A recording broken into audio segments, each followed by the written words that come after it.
Hi guys, this is Michael from the Board Games Chronicle again. Today we'll talk about some very heavy stuff. Today we'll talk about Thunder in the East. Thunder in the East is a first game in a series called European Theatre of Operations, ETO, a series created by Frank Chadwick and published by Victory Point Games. You have even this specific marker, or you can say logo of ETO. You can see it here, Frank Chadwick's ETO. This is a series of games which use the same system and most of the same rules. Of course, they can vary from the game to game a bit in some details, but not in the core system assumptions. And it goes through the majority of the battles, of the operations during Second World War in the Europe. The first part is, of course, as you can see on the map, focus on the Eastern Front and titanic struggle between the Axis powers, German and its minor allies, and the Soviet Union. By some, this is called like a small monster game. For some, it's simply a high number of counters game. Yeah, you can treat it differently. The good thing is that it has scenarios, although the main campaign gives probably the most fun, yeah, from the play. This is distributed by GMT Games, and actually I got this copy on GMT sale at a very good price. I'm always looking forward to GMT sales, and I'm glad that it's finally landed in my collection. What we will do today, we'll do kind of a introduction to the game, introduction to the system. We'll look at the components, a bit at the rules, and then focus mainly on you getting an overview of the game. We will not explain the rules. We will have a separate materials for the explanation of the rules and playing the game, because it would take too much time. Today we would like to do a short unboxing and overview, 10-20 minutes maximum, in which you will see what's in the box, and believe me, there is a lot in the box. The box in itself is a slightly different size than the typical ones, because it has a lot of content inside. It's heavy, it's sturdy, it has also the nice back, which shows you what you can expect inside. It will be the map, which is consisting of 4 pieces. You will see pretty big ones. You will have there's a lot of counters. There are custom die, and there will be cards used for the play, and of course there will be some player aids, or let's say the card holding boxes, let's call it that way. The game is for 2 players, however I believe you can also play in a teams, like 2 versus 2 or even more, because that speeds up the game then. It's also a game which is pretty solo friendly. I would not say fully, but pretty solo friendly. It's even marked here that it's like between 7 and 8 solo friendly, and complexity depends whether you play with standard rules, with optional rules, or with campaign rules. The complexity grows then. The contents, it's nicely described here also, that we have one huge map in 4 sections. There is like 1,000 counters. You might think a lot. Honestly, this is exactly the number of counters which I would say this is an entry-level monster game. There are games from Multiman Publishing which regularly have 2,000 counters. So I would not say it's fully monster game. It's a counter-intense game. We have 84 cards, 16 player aids, 3 books, rule book, scenario book, and reference book. A reference book is a really good solution, because it shows you all the definitions in the game. There will be, of course, the dice: 2 Axis black 6-sided die, 2 Soviet red 6-sided, 3 custom 6-sided die, and 9 custom gold 6-sided supply die. Dice. Okay, the game 8-12 hours per scenario. Well, depending on which scenario and how long you play, it might be so long. And this is probably the most monster-like aspect of this game. I would say 1000 counters is not a problem, it's more like the length of the game. 14 players, I fully agree, yeah, with this statement. It's really heavy, guys. So let us have a look inside. What do we have? The Arkidoc. This is really fully packed with the great content. Let me take the baggies out first. Yeah, so what do we have here? These are the dice about which I was telling you. Let's start with them. These are the supply ones, I believe.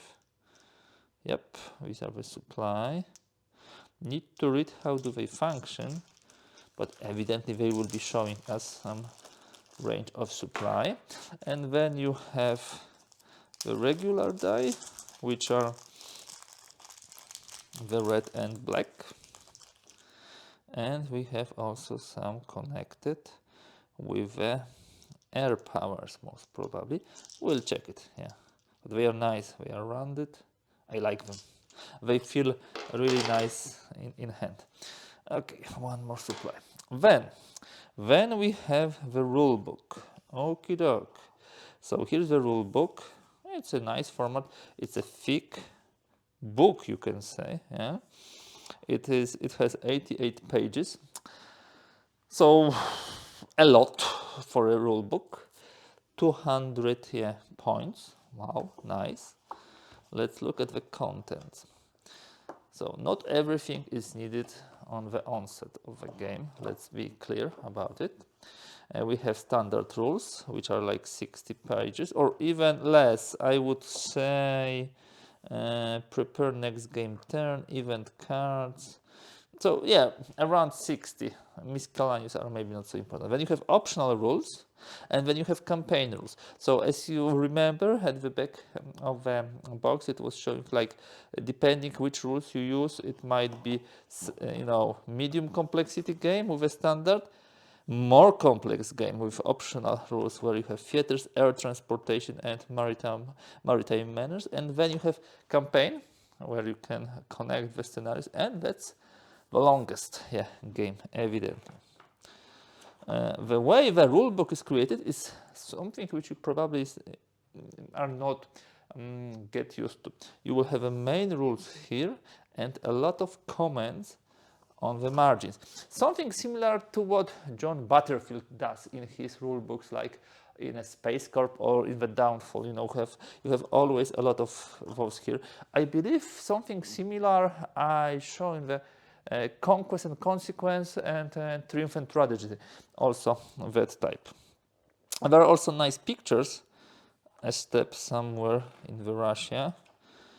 And I will not be going through the whole rulebook. I would like just to show to you how it's being done. Okay, here we have the reference of all the units, large units, medium units, minor units.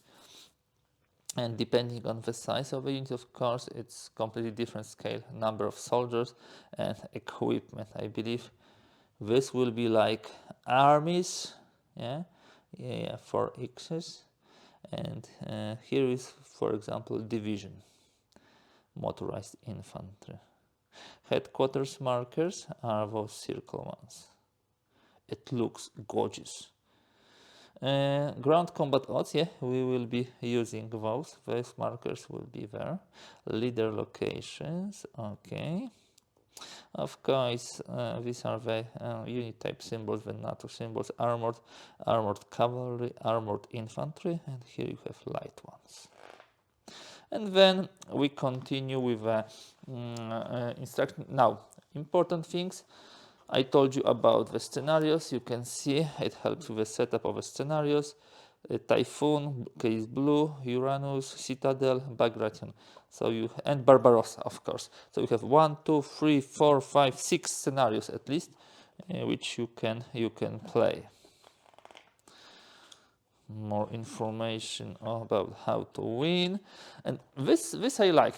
Some of the rule books which I read simply go through each and every step of playing the game, and some start with the big ideas. So what is important? And here we start with the big ideas like zone of control, sequence of play, yeah, how those things are being done, supply.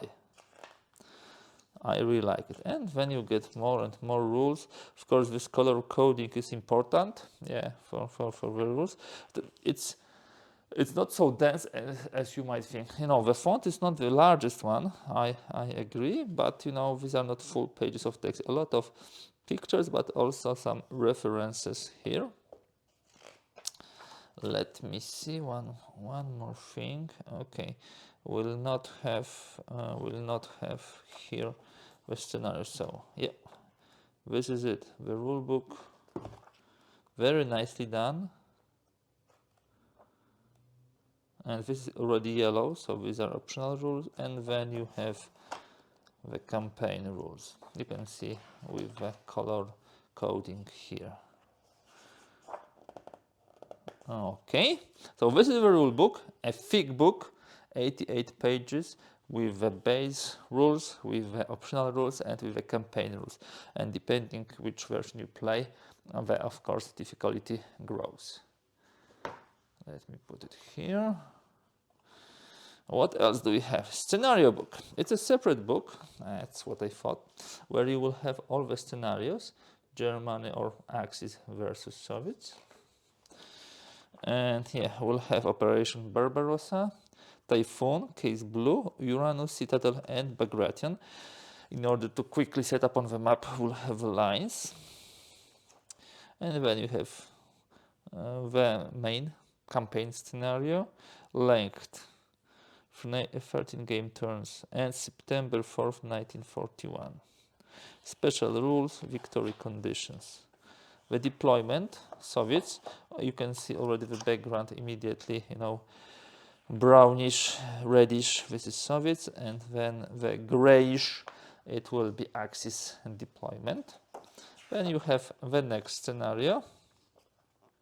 Economic map is also something which we'll be using. Operation Typhoon, so the last drive towards Moscow, which didn't play out for the Germans, and then Case Blue, and so on and so forth. And of course, also the economic map. This is for the Operation Typhoon, and for the Case Blue, I believe will be even further in the Russia. Exactly, yeah, you can see here, yeah, Rostov still under the Russian and Voronezh control, but Stolino, Dnipropetrovsk, and Kharkov already under German control. So yeah, I will not be going through all the scenarios.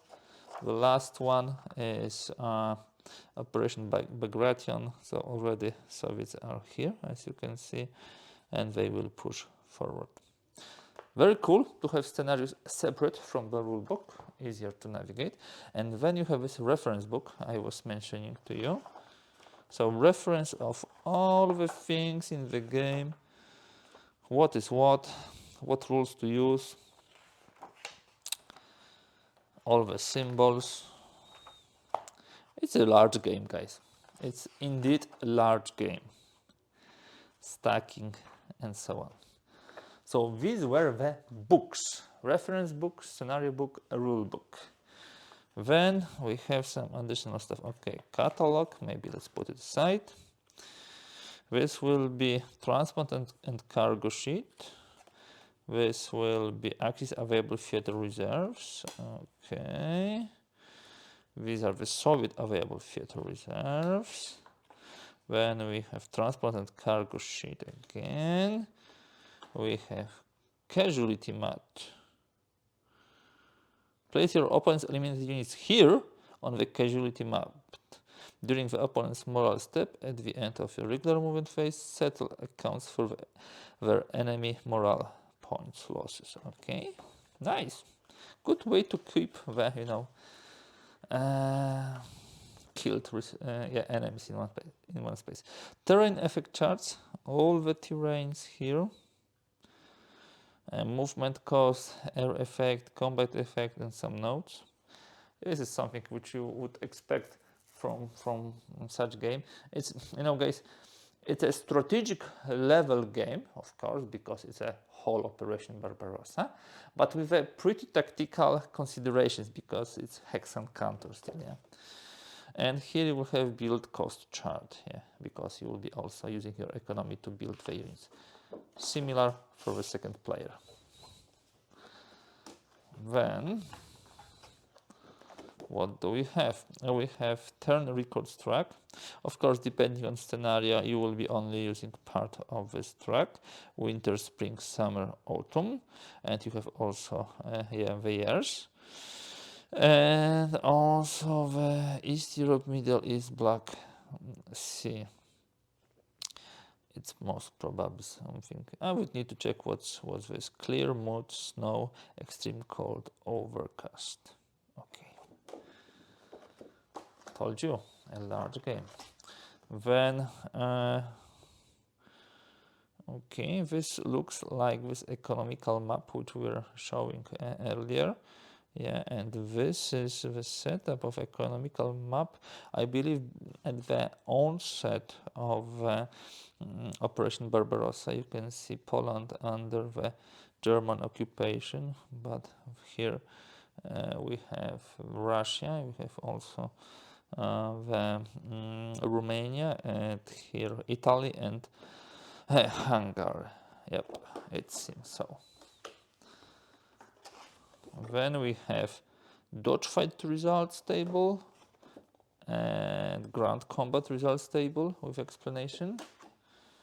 We are not there yet, guys. Moral chart,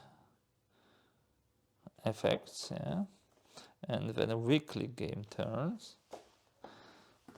This is the similar for the second player.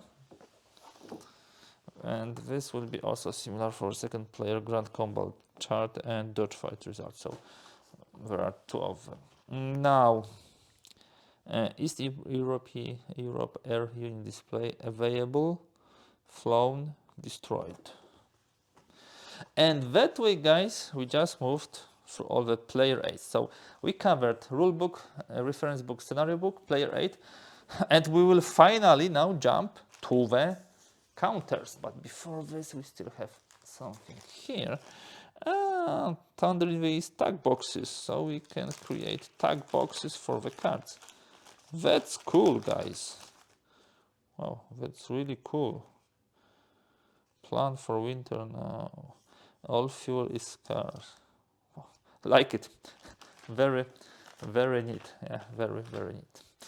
Maybe cards first before we jump into the counters, and I will use my sharp tool to open it. You always need a sharp tool for unboxings because you never know what cards you will be opening. And yes, there is a way to open it with this band, but I never know how to do it exactly, so being impatient, I prefer to do it with a sharp tool. So here are the cards. Axis events. A lot of events which will spice up the game. Now, nowadays you are getting, a lot of games which not only have, counters being pushed on the map and you roll the die, but you also spice up the game with some events. And here we will have the events for the Soviets. Emergency mobilization, Marshal Zhukov. Great Patriotic War, a planned political economy. The devil is on my side. He is a good communist. That's nice. Air offensive, the boss. Nice. That's interesting name for some of those events. Yeah. What do we have here? Okay, these are the cards connected to the weather. Yep. And now we start with the counters. 1000, so guys, we'll not go through each and every one of them, but let's see. Okay, this is definitely division between the armies. Yeah, these are some of the armies or groups of armies, Russian armies. So this is just one of the multiple sheets of counters. This is nice because you can put here your finger and easily extract it. So there is like, I have no idea how many, but many. Sheet 5 front, these are the Russians, of course, Russian control. This will be Romanians. These are those, let's say calculated strength ratios. This is out of supply, I assume. Okay, let me start putting it here. Then the next sheet shows similar stuff. Russians, this will be, are those Italians? I don't see, Hungarians, yeah. And these are Romanians. Okay, got it. Then we have Germans, large German units, yep. Definitely.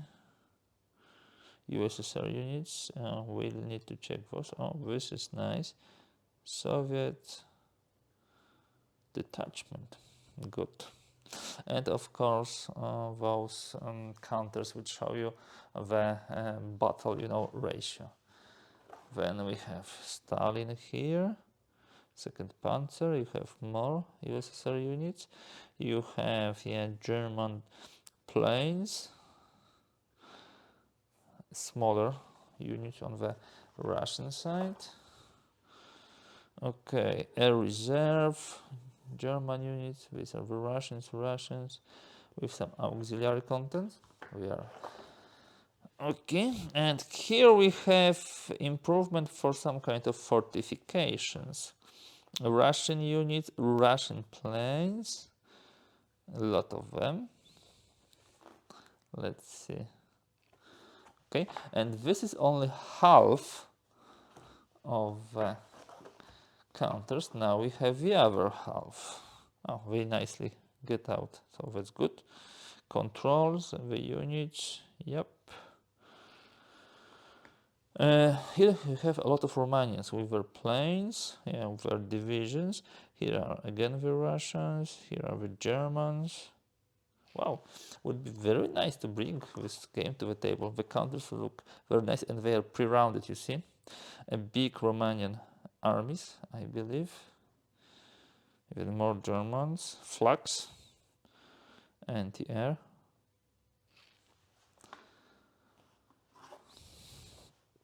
Here we have some USSR guards armies, 10 guards, 7 guards, 4 guard, exactly. This will be the airplane bases.